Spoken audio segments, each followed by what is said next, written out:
ao governo uruguaio. Desejo saber, embora tenha absoluta convicção de que jamais o bravo povo uruguaio e o digno governo de um país irmão faltariam aos sentimentos e aos ideais do povo uruguaio e brasileiro. Se o presidente e o digno colegiado da República estão em condições de assegurar-me o asilo que talvez venha a solicitar ao Uruguai, pela grande confiança que sempre depositei na República Oriental do Uruguai e no seu povo. Assinado, João Goulart. 3 dias antes, os tanques das Forças Armadas já estavam nas cidades. Começava aquele que seria o primeiro dia dos 21 anos do regime militar. O Caminhos da reportagem de hoje vai mostrar como era o país antes e logo depois do golpe. Você vai conhecer como foi o movimento de resistência no campo e na cidade. O golpe de 1º de abril de 1964 já estava sendo ensaiado pelas Forças Armadas há alguns anos, desde o governo de Getúlio Vargas. Esse período de 46 a 64 foi um período muito instável e tem muito a ver com o que sucedeu em 64. Basta dizer que nesse período houve 5 tentativas de golpe que são muito conhecidas. A primeira é em 54, quando se tenta depor o Getúlio, que Getúlio responde a essa tentativa de golpe com o suicídio. Os participantes dessas tentativas, muitos se repetem, porque desde a década de 50 há a formação no país de uma articulação militar e civil que tem a intenção de não permitir, de afastar, de atrasar a entrada do povo, das massas, na política.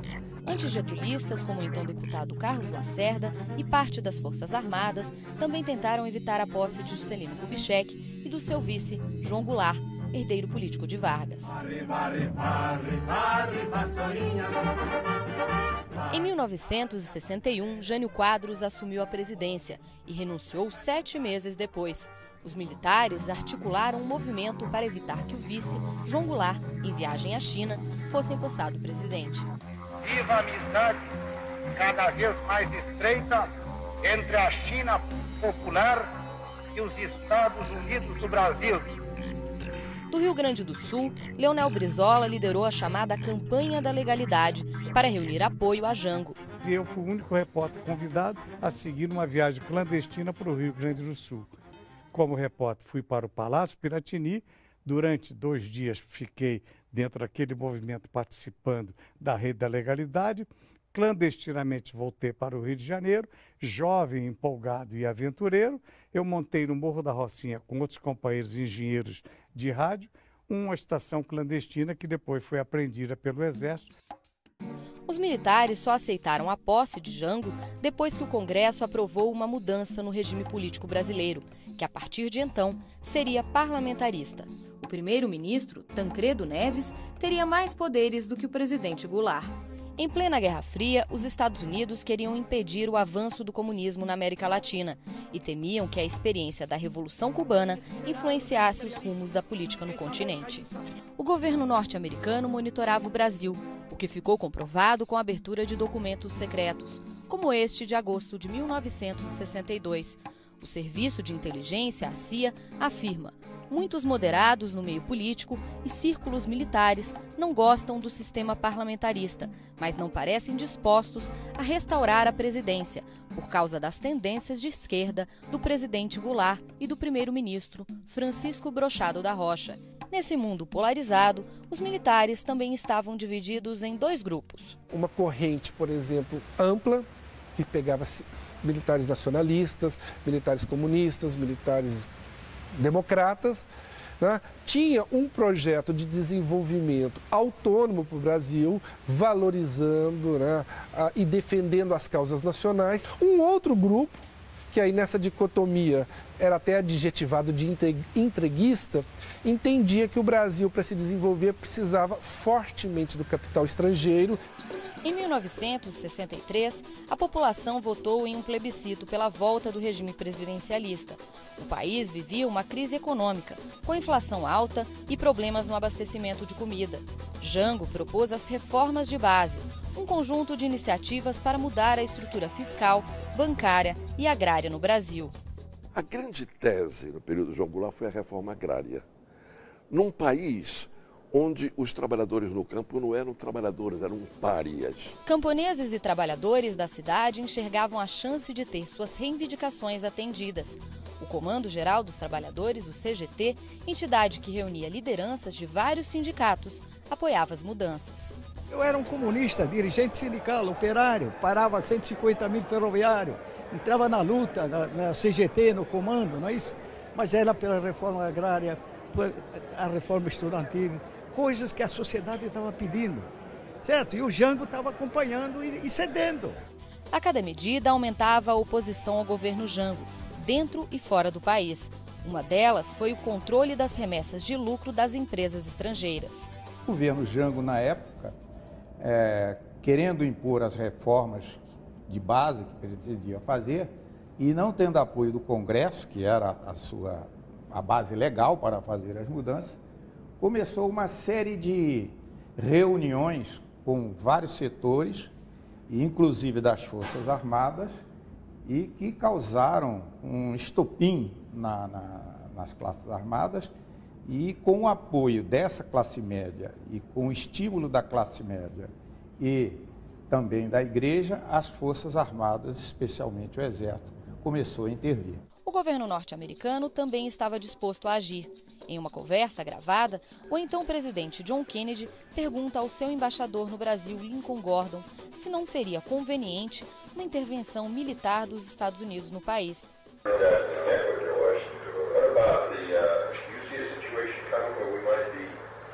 A resposta foi positiva.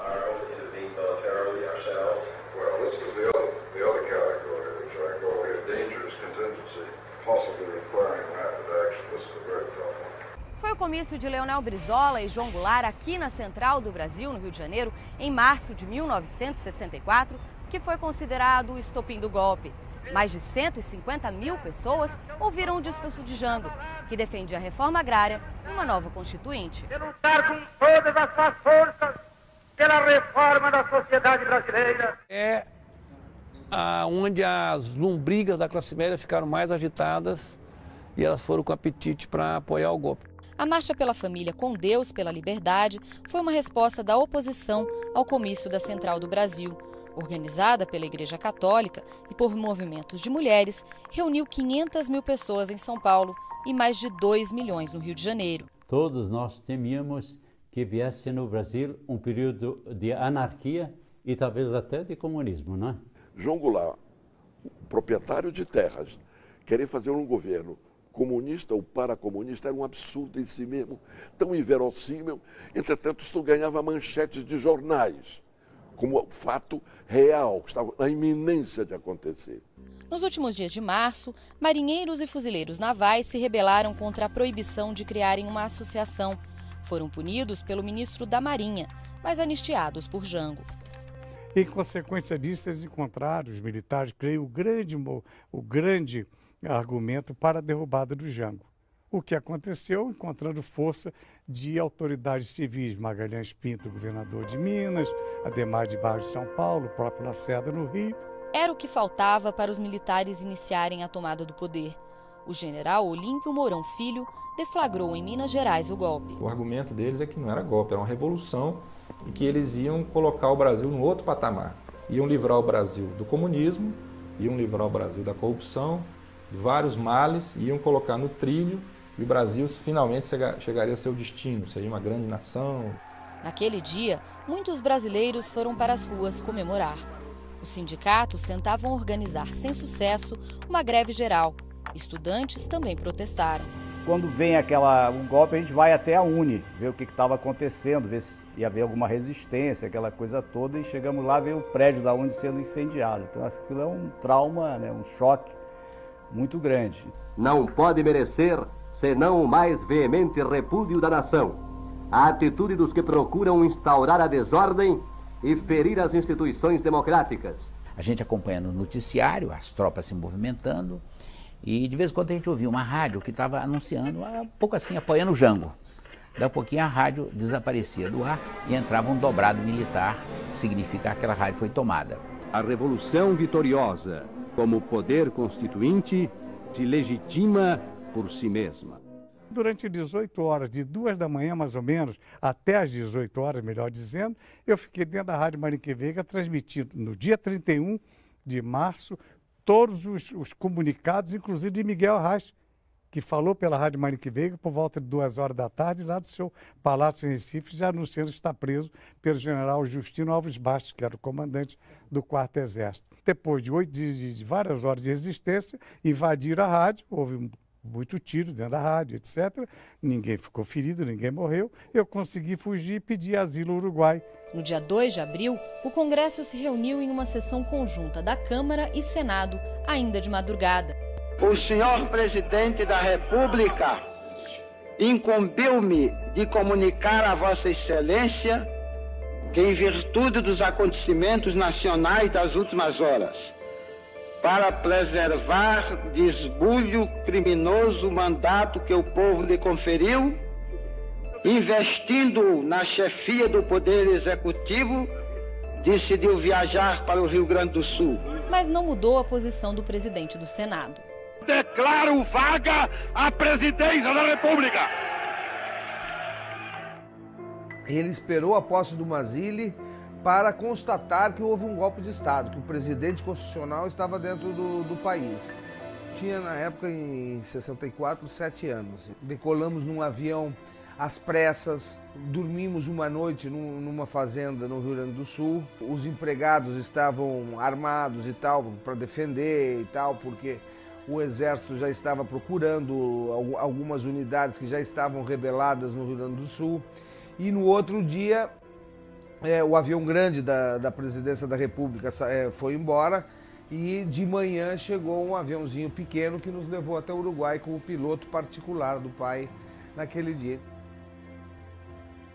Dia 2 de abril, os líderes contrários à intervenção militar já percebiam que não tinham muito o que fazer. Alguns sindicatos chaves, como Metalúrgicos de São Paulo, Metalúrgicos de Santo André, Guarulhos, Osasco, amanheceram com interventores. Jango não resistiu porque não havia condições de resistência.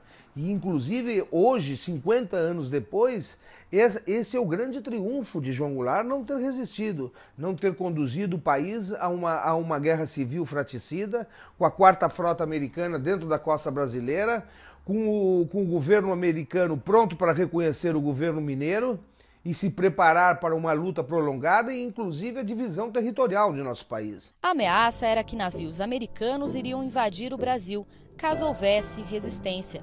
Essa operação ficou conhecida como Brother Sun.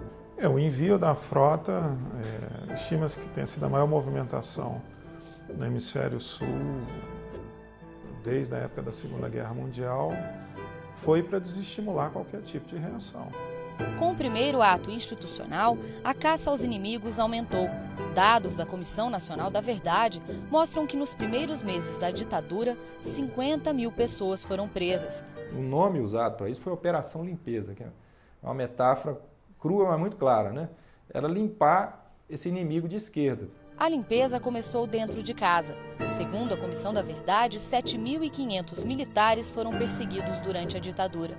A maioria logo depois do golpe. E esses militares como um todo foram caçados, foram colocados na reserva, expulsos das Forças Armadas sumariamente, muitos deles dados como mortos. Faltava espaço nas cadeias. O navio Raul Soares, em Santos, o aeroporto do Galeão, no Rio, e até o estádio Caio Martins, em Niterói, passaram a receber presos políticos. Eu fui preso por ser comunista, né? Óbvio, mas eles colocaram no meu processo que eu fui preso por aviltamento à legislação. Eram tantas as prisões, que a gente não tinha onde pôr preso. Os caminhões chegavam lotados, assisti dramas terríveis. A gente era jogado lá e a alimentação é uma sopa, por vezes azeda, uma vez denunciada de que era veneno. Os militares tiveram o aval da sociedade? Houve um clamor popular, um clamor público e de órgãos da imprensa, da igreja, dos partidos políticos, exigindo que desse um fim àquela situação anormal e cada vez mais descontrolada que o país vivia. O assunto é controverso. Numa pesquisa do Ibope da época, feita em 3 cidades, 69% dos entrevistados disseram que apoiavam Goulart. Eu apostaria que houve um apoio majoritário ao golpe, mas isso não significa dizer que todo mundo que apoiou a queda do Goulart apoiava uma ditadura militar que suprimia liberdades, que acabava com a eleição para presidente. Isso já é outra coisa. Então, apoiar o golpe é uma coisa, apoiar uma ditadura é outra. Quando o general Castelo Branco assumiu o poder, prometeu que o regime seria curto, mas acabou durando 21 anos. A quem entregarei o cargo a 31 de janeiro de 1977. Eu pensava isso, que nós estávamos fortes para defender o Jango contra a ditadura, e não fomos fortes. Camponeses perseguidos durante a ditadura querem contar a história do que viveram durante esse período. No próximo bloco, você vai conhecer quem foi Pedro Fazendeiro e Elizabeth Teixeira, militantes da Liga Camponesa de Sapé, na Paraíba. Voltamos já.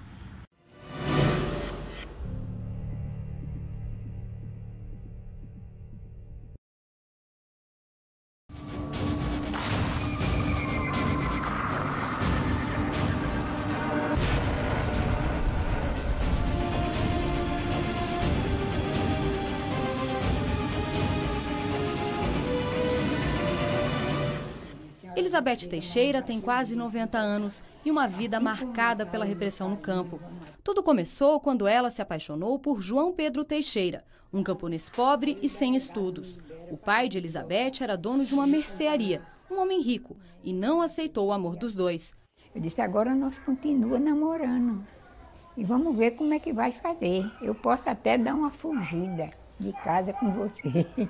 Logo depois do casamento, João Pedro se tornaria o principal líder dos camponeses na comunidade de Sapé, na Paraíba. Tu vai falar o que com esses trabalhadores? Ele disse, eu vou falar com os trabalhadores sobre a sobrevivência deles no campo. Eles aceitaram as palavras dele, vêm com ele, chegam em Sapé, compram uma casa em Sapé e fundam essa Liga Camponesa. As leis trabalhistas aprovadas por Getúlio Vargas na década de 40 tinham deixado de fora os trabalhadores rurais.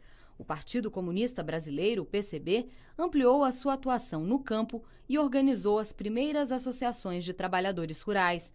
Mas as ligas camponesas surgiram mesmo no fim dos anos 50 em Pernambuco, sob a liderança de Francisco Julião. O partido tinha uma linha de conduta de atingir o socialismo pela chamada via pacífica, né? O Julião era exatamente o contrário, né? Tinha um lema, reforma agrária na lei ou na marra, né? Quer dizer, era já propondo a luta armada, né? Inicialmente, essas ligas, inclusive, tinham um caráter meio assistencialista, né? Com o tempo foi desenvolvendo também uma consciência mais de organização camponesa voltado para a conquista de direitos trabalhistas, bem como a proposta de luta pela terra. Todo mundo se associou, isso foi meu pai, meu sogro, irmão, o proprietário e o administrador pensavam que eles iam tomar as terras deles. Aí pronto, a conversa era que ia tomar as terras, era os comunistas que iam tomar as terras e botava a gente atrás para massacrar. Elizabeth conta que quando os camponeses passaram a exigir seus direitos, João Pedro ganhou a inimizade dos fazendeiros e começou a ser ameaçado. Aí chegava em casa, me abraçava os filhinhos, né? E dizia que ia ser assassinado, né? Eu dizia, mas João Pedro, tu vai ser assassinado por conta dessa tua luta na Liga Camponesa. Ele disse, por conta da luta da terra. Ele foi assassinado em 1962 numa emboscada organizada por fazendeiros e policiais. Morreu perto de sua casa. E 2 policiais assassinaram ele, né? Deram tiro e assassinaram. Eu peguei na mão dele e disse: João Pedro, a partir de hoje eu continuo a sua luta. Depois da morte de João Pedro Teixeira, a Liga Camponesa de Sapé cresceu ainda mais e tornou-se a maior do estado da Paraíba. Em 1964, pouco antes do golpe militar, ela tinha cerca de 10 mil camponeses associados. Ficou mais forte ainda, mas foi quando eles começaram a matar mais gente. Botaram 8 moradores para fora e eu fui até lá resolver o problema que eles vieram na minha casa chorando. E eu fui lá, falei com o proprietário, eles calados estavam, calados ficaram. Minha filha mais velha, Marluce, me abraça, me beija de manhã. A senhora vai presa, mas não vai ter o direito de voltar. Porque assim como tiraram a vida de meu pai, vão tirar a sua. Aí eu saio presa e quando eu chego em casa, minha filha está morrendo. Ela botou veneno no mel, tomou e morreu. Foi muita dor, né? Nessa época, as ligas camponesas já tinham se espalhado por outras regiões. Os camponeses chegaram a pedir ao presidente João Goulart a concessão de terras da União aos agricultores. No dia do golpe, 1º de abril de 1964, Elizabeth interpretava seu próprio papel nas filmagens de Cabra Marcado para Morrer, do cineasta Eduardo Coutinho. Os militares invadiram o engenho onde estava a equipe, que fugiu pelo mato. Guardamos uma parte do equipamento e algumas latas de filme, cobrimos com uns galhos de mato e a gente pernoitou, todos em silêncio. A missão de Vladimir foi esconder Dona Elizabeth. Tentamos transformar Dona Elizabeth. Então, oxigenamos o cabelo dela. Minha mulher confeccionou um vestido de chita, sabe o que é chita? Assim, cores fortes, aquelas flores, aquele negócio assim. Rouge, batom, compramos um óculos desse. Ela ficou parecida uma mulher alegre. Até hoje eu tenho um pouco de remorso, né? Porque uma senhora daquela dignidade, daquela nobreza, tem que passar por aquele vexame, né? Ela chegou a ser presa. Aí tirei 8 meses de prisão no exército. 2 filhos de Elizabeth foram assassinados enquanto ela estava na prisão. Elizabeth teve que se separar dos que sobreviveram e foi de forma clandestina para o Rio Grande do Norte, onde ficou 15 anos. Eles diziam que quando ficasse de maior, tiravam a vida de quem tirou a vida de João Pedro Teixeira, do pai. Aí foram assassinados. Outros integrantes da Liga também foram perseguidos. Depois do golpe você teve a repressão muito forte, né? A registrada, sobre as lideranças que foram presas, foram fichadas, responderam inquéritos policiais militares. As lideranças mais visadas eram João Alfredo Dias, o Nego Fuba, um vereador do Partido Comunista, e Pedro Inácio de Araújo, o Pedro Fazendeiro, que apesar do apelido, não tinha terras. Ele vendia cortes de tecido, na época conhecidos como fazendas. Logo depois do golpe, os dois passaram alguns dias na cadeia. Depois, tiveram que fugir da repressão. Muitas vezes a casa da gente era cercada de madrugada, assim. O exército dava batida. Quando a gente abria as portas, a casa estava cercada. As filhas lembram que Pedro resolveu se entregar à polícia e foi preso no mesmo presídio que Nego Fuba. Ele disse à minha mãe: mulher, quem não deve não teme, eu vou logo esclarecer isso. Ele alisou minha cabeça, deu um cheiro e disse assim: eu vou ali, minha filha, mas eu volto logo. E até hoje não voltou. A família de Pedro Fazendeiro sempre o visitava na prisão. Ele guardava o pão da semana toda para dar para minha mãe, para a gente comer em casa. Então eu tive essa lembrança assim, desse carinho, que mesmo estando ali preso, ele continuava preocupado com os filhos. No dia 6 de setembro de 64, minha mãe perguntou assim a ele: Pedro, você tem alguma esperança de sair daqui? Quando é que você sai? E ele, muito triste, assim, o semblante dele foi muito triste nesse dia, assim. Aí ele disse: não, eles querem que eu descubra coisas que eu não sei. Depois de soltos pelo exército, Pedro Fazendeiro e Nego Fuba nunca mais foram vistos. Eles são os primeiros camponeses desaparecidos durante a ditadura. Quando cheguei lá, aí Minha mãe disse, eu quero falar com Pedro Inácio de Araújo, Pedro Fazendeiro, que está preso aqui. Aí o oficial do dia disse assim, ele foi solto. Aí ela disse, ele não foi solto, ele não chegou em casa. Aí as palavras do oficial do dia foram essas.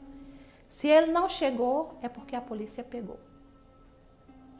Soltaram os dois à noite, uma coisa inusitada, quer dizer, o que caracteriza a trama, né, a participação da unidade militar ali nesse episódio, né? Foi noticiado no Jornal da União, que é local aqui, uma foto com 2 pessoas mortas e uma tarja preta no rosto. Nessa fotografia, o short, a bermuda de uma das vítimas, era a mesma que eles foram soltos no dia. E eu cheguei em casa, minha mãe estava tirando água porque tinha chovido muito. E estava chorando. Aí eu perguntei a ela, mãe, por que a senhora está chorando tanto?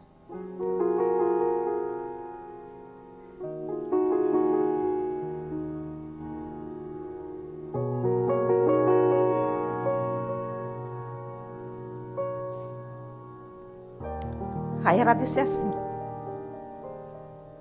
porque se esse homem não fosse seu pai, e se ele não achou que eu chorasse por ele, ele achou a mim. Aí mostrou o jornal. Aí eu também não tive mais dúvida.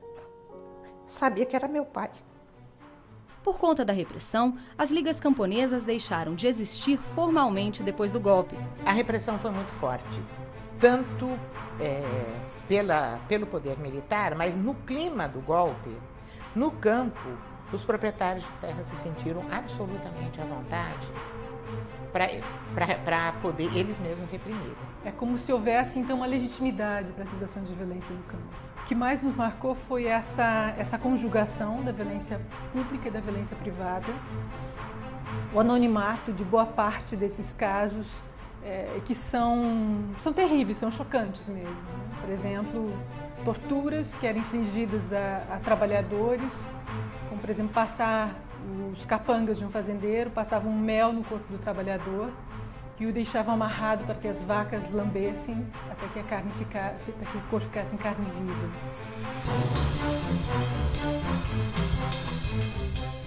O movimento de resistência no campo continuou vivo e começou a se reorganizar já no fim dos anos 70. Margarida Maria Alves foi uma das lideranças que despontaram nessa época, à frente do Sindicato dos Trabalhadores Rurais de Alagoa Grande, na Paraíba. As bandeiras de luta de Margarida era a carteira assinada, o 13º salário, o repouso semanal e 8 horas de serviço. Em 12 anos à frente do sindicato, Margarida moveu 600 ações trabalhistas contra senhores de engenho da região, ganhou a maior parte delas e começou a incomodar os grandes proprietários. Eu lembro que meu pai, uma vez ele me disse que um dia minha mãe estava muito triste, né? Chegou cabisbaixa de uma viagem lá de Guarabira, que ele foi também junto com ela. E ele disse, filhinho, o que é que você tem? Aí ela disse, filhinho, eu vou morrer. Eu só não sei o dia nem a hora, mas eu vou morrer. Que é isso, filhinha? Disse, agora eu só sinto por causa de Arimateia, porque Arimateia vai ficar sem mãe. A sindicalista Margarida Alves vivia nesta casa humilde em Alagoa Grande com um filho pequeno e o marido. E foi aqui, em agosto de 1983, quase no fim da ditadura militar, que ela foi assassinada, na porta de casa, com um tiro a queima-roupa. De 6 para as 7 horas, na sua casa modesta, ouviu chamar lá na porta, ela educada e honesta. Foi atender o bandido, lhe deu um tiro na testa. Já caiu desfalecida do tiro que recebeu. O criminoso maldito, ninguém não o conheceu. Aquela infernal serpente entrou no carro e correu. Eu lembro que eu vi o tiro, o estampido. Quando eu olhei para minha casa, eu via muita gente indo para lá. Não entendia o que era aquilo, né? E eu lembro que eu corri. Quando eu cheguei na calçada de casa, já tinha um sangue descendo. E eu, né, bati na janela de casa, pai, e estava tudo fechado, né? E eu lembro que eu dizia, pai, sou eu, pai, abra. E ele abriu uma frestazinha da janela, né? Eu lembro que quando eu pulei, isso aí eu não esqueço nunca, quando eu pulei a janela, já foi em cima do corpo dela, né? Já sem vida e muito sangue. Quando espalhou-se a notícia pelas ruas da cidade, parentes, sócios e amigos diziam não é verdade, e as lágrimas corriam em rios que faziam piedade.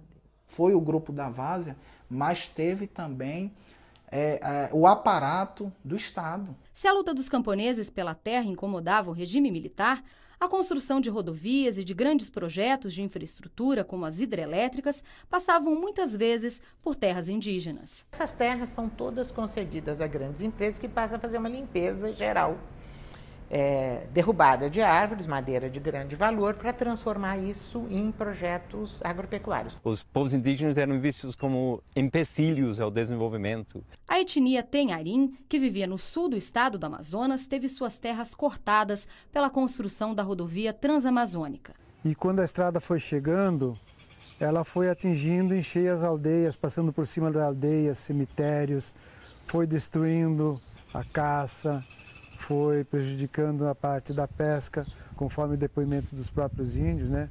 Centenas deles acabaram morrendo nesse processo da construção da Transamazônica. O antropólogo Stephen Baines chegou ao Brasil na década de 70 para fazer doutorado. Ele pesquisava os índios da Amazônia e, depois de muita insistência, conseguiu permissão da FUNAI para viver com os Waimiri-Atuari.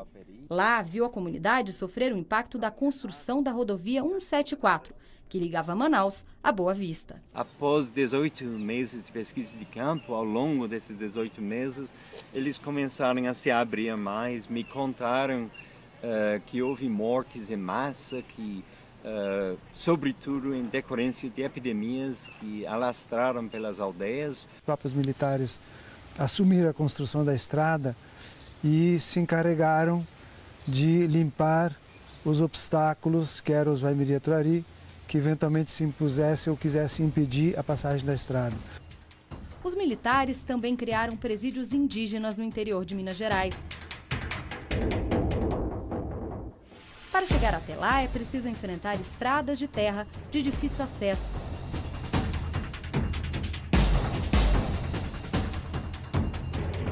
E atravessar de barco o Rio Doce, além de andar no meio da vegetação.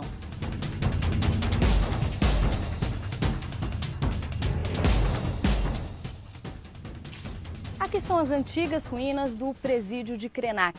Um presídio que funcionou durante a ditadura militar e que prendeu centenas de índios. O senhor Zezão lembra muito bem desse período, né, seu Zezão? Como é que era esse presídio aqui? O presídio aqui era presídio dos índios, até de fora vinham, de Mato Grosso, dos outros estados, vinham tudo aqui.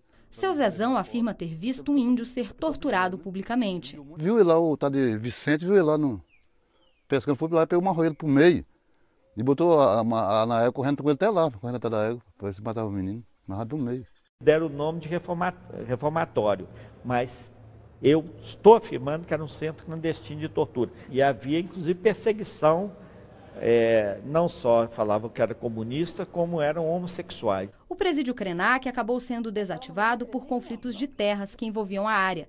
Todos os índios foram transferidos para a fazenda Guarani, também no interior de Minas Gerais. Que tudo era soldado, a rua toda era polícia pura. Tinha que respeitar eles, né? Porque o que fazia aqui, eles ficava preso.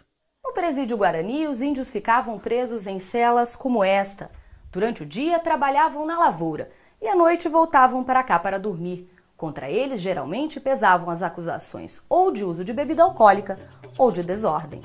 Os últimos índios foram levados para o presídio no fim da década de 1960 e hoje o casarão serve de moradia para índios da etnia Pataxó.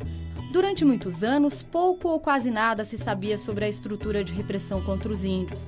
Eles foram treinados especialmente lá dentro do quartel da polícia, usavam farda, a guarda indígena, guarda rural indígena, e tinha poder de polícia dentro da área, dentro da reserva.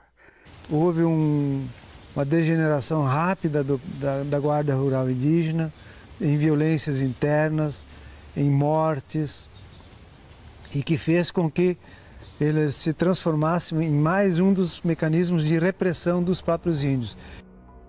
Só nos últimos anos, índios e camponeses estão conseguindo comprovar que foram vítimas da ditadura.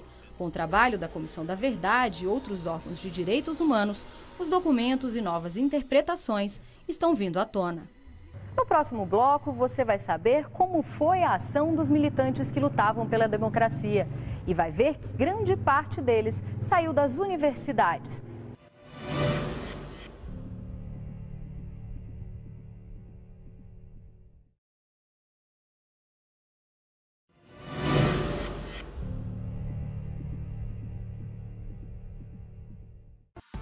Eles foram alguns dos estudantes que tomaram as ruas para criticar o regime no fim dos anos 60.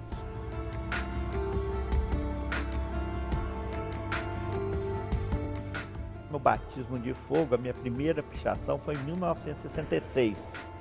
E foi a primeira vez que eu escrevi a baixa ditadura. Em 68, a vanguarda do pessoal que foi para a rua era universitária, eram líderes estudantis, com participação de professores, né? Ia para a rua, tomava cacetada, organizava uma coisa maior, começava a levar tiro, bomba, essa coisa toda. Então foi havendo essa radicalização muito grande. No exílio, João Goulart articulava a Frente Ampla para restaurar a democracia, com Juscelino Kubitschek e Carlos Lacerda, que antes haviam apoiado o golpe. O próximo grande passo da Frente Ampla é começar a luta dentro da lei, pela recuperação do direito do povo votar. O ano de 1968 foi marcado por muitas manifestações. A morte de Edson Luiz com um tiro no peito dentro do restaurante dos estudantes levou 100 mil pessoas a uma passeata contra a ditadura no Rio de Janeiro. Nós percebemos que a ditadura realmente era uma ditadura à maneira hitlerista, a maneira de Mussolini e a maneira de Franco, naquele momento em que eles começaram a caçar as pessoas. O discurso do deputado Márcio Moreira Alves, recomendando um boicote às festividades de 7 de setembro, também irritou os militares. O Congresso se recusou a afastá-lo, mesmo com a pressão do regime. No dia 13 de dezembro, à frente do Conselho de Segurança Nacional, o então presidente Costa e Silva editou mais um ato institucional, o AI-5. Fica decretado o recesso do Congresso Nacional a partir desta data. Além de fechar o Congresso, o AI-5 previu pena de morte para crimes políticos, proibiu qualquer forma de manifestação contra o regime e criou a censura prévia aos meios de comunicação. Já havia esse terrorismo, mas com o AI-5 foi oficializado o terrorismo. Então eles entravam, invadiam as casas e prendiam as pessoas sem nada. Me parece claro hoje que o governo sentiu essa mobilização de oposição, que não era só dos grupos estudantis que estavam pegando em armas, não. Era o jornal que já não estava satisfeito, eram alguns empresários que estavam ansiosos, era a Igreja Católica que estava mudando de lado. A escolha de fazer o AI-5 decorreu de outras razões também, né, de gente do governo e da direita que apoiava o governo, que queria uma ditadura mais dura, independente da oposição ou não. A repressão aumentou e os movimentos de contestação também cresceram. Fecharam todas as portas, não tinha habeas corpus, não tinha nada, começou a política de tortura sistemática, né, de desaparecimento, então você tinha que fazer uma opção pela luta armada. O maior grupo de luta armada foi a Ação Libertadora Nacional, a ALN, criada por Carlos Marighella. Era uma dissidência do Partido Comunista Brasileiro, que defendia uma resistência pacífica.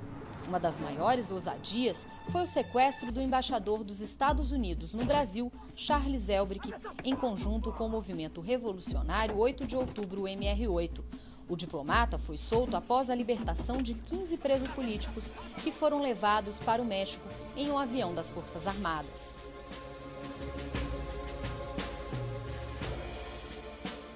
Não era possível você entrar num banco, levar uma bomba, um transeunte aqui na rua ser ser sequestrado ou ser metralhado com tiroteio, como havia, né? E sequestros, assaltos a banco, tudo isso havia também.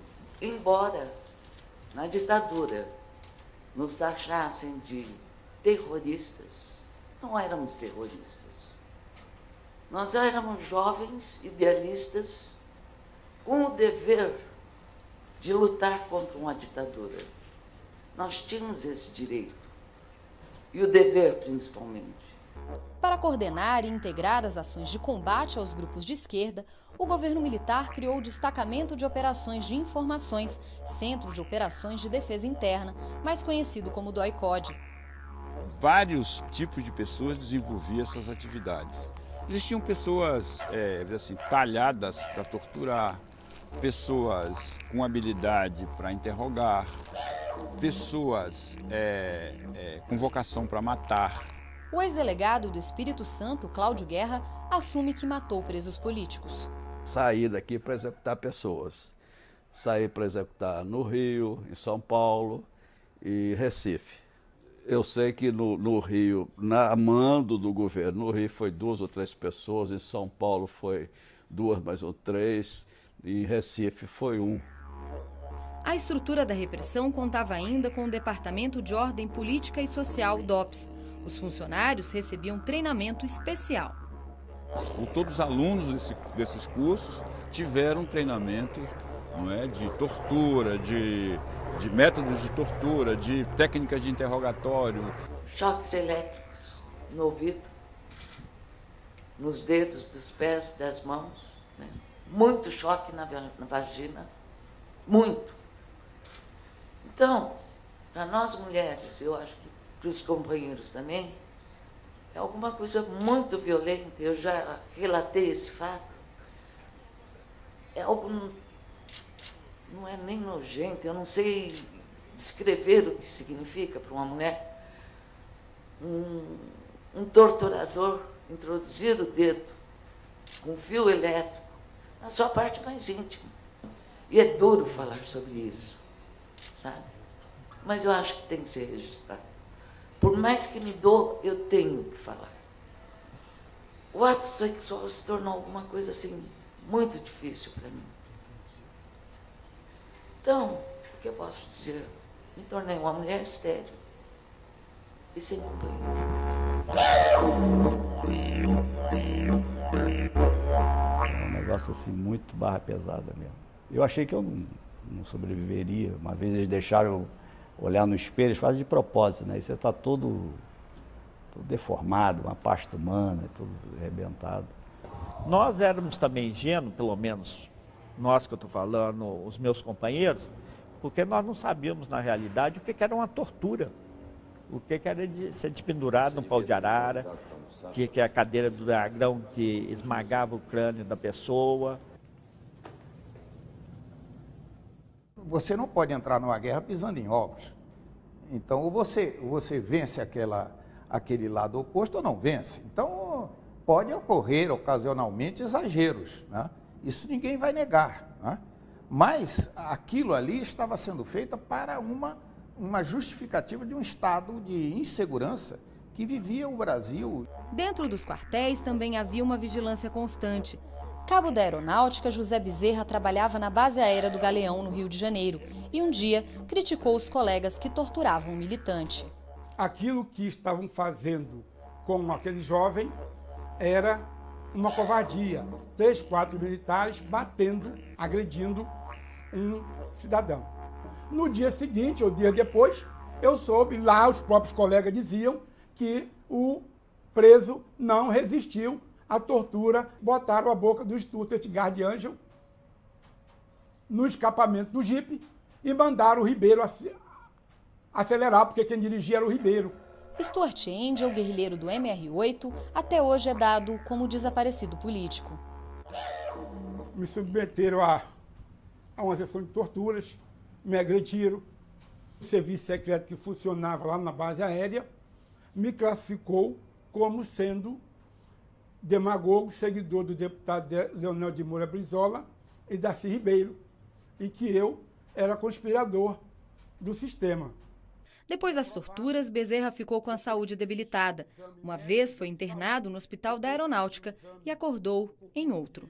Eu fui encontrado no hospital, no sanatório de Correias, em Petrópolis. Eu estava no hospital, era de manhã cedo, e eu não sabia como tinha ido para lá. Este documento da Aeronáutica cita o cabo enfermeiro José Augusto de Queiroz Ferreira Filho. Diz que ele deve ser reformado com quadro de doença mental grave e recomenda que conste no prontuário que o louco do sargento Queiroz é o único militar que luta por democracia no Brasil. As internações compulsórias existiu muitas vezes na FAB, de militares que se opunham a essa tirania, foram internados como doentes mentais, ficava no Hospital Central da Aeronáutica, depois ia para o Hospital Central do Exército, onde tinha uma psiquiatria maior, e depois era jogado nos campos dos hospitais psiquiátricos, como o de Correia. Você entrava e não saía mais. As cicatrizes, elas nunca abandonam a gente.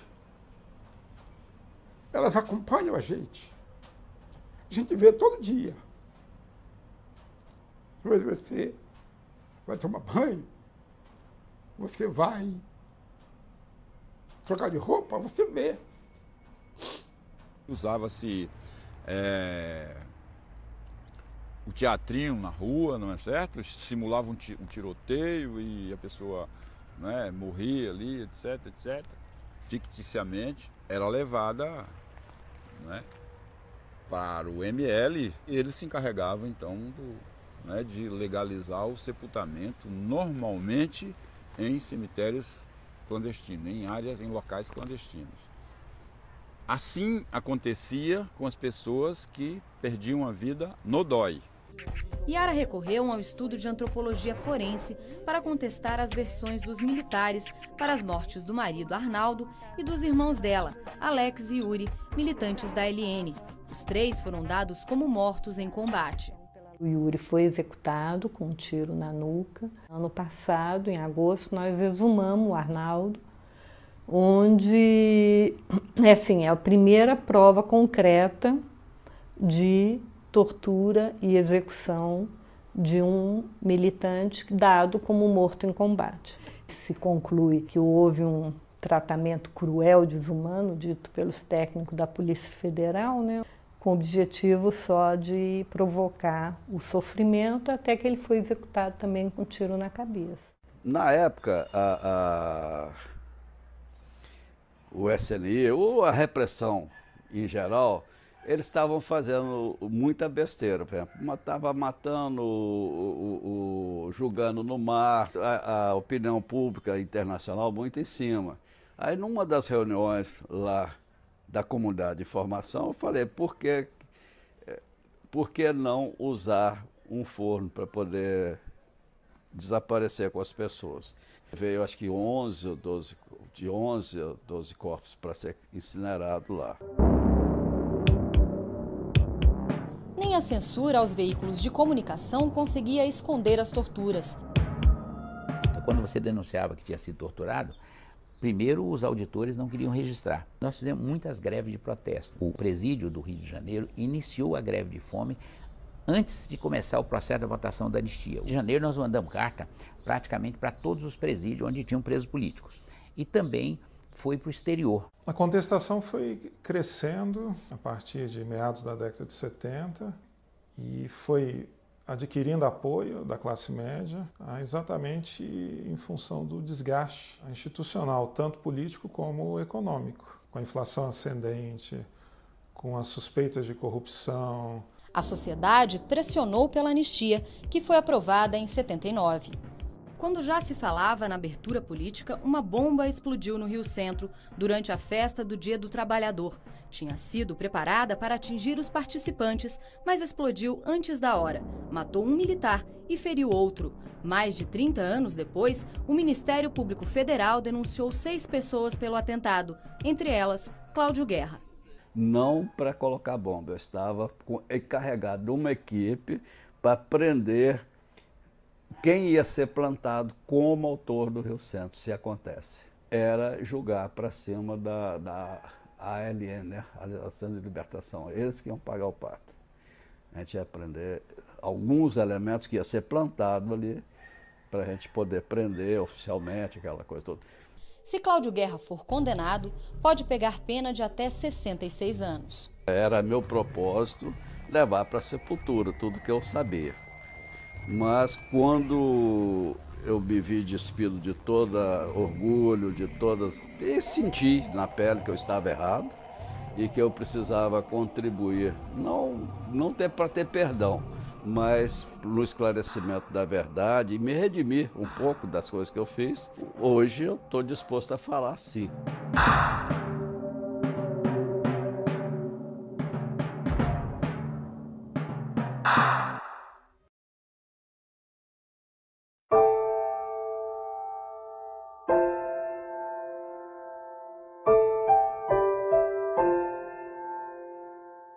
Se não queremos conhecer o que fomos, né, como nós vamos saber o que queremos ser?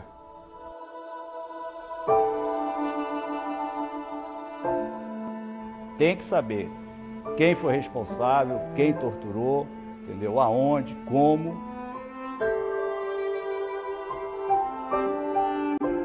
Não há quem tire isso, não há indenização, não há reparação financeira que tire isso. É uma luta que não termina enquanto a gente não tem a justiça. Eu não tenho arrependimento não de ter continuado a luta de João Pedro. Hoje eu estou aqui, né? A vida, né, é um pouco difícil da criatura aqui em nosso país, o Brasil.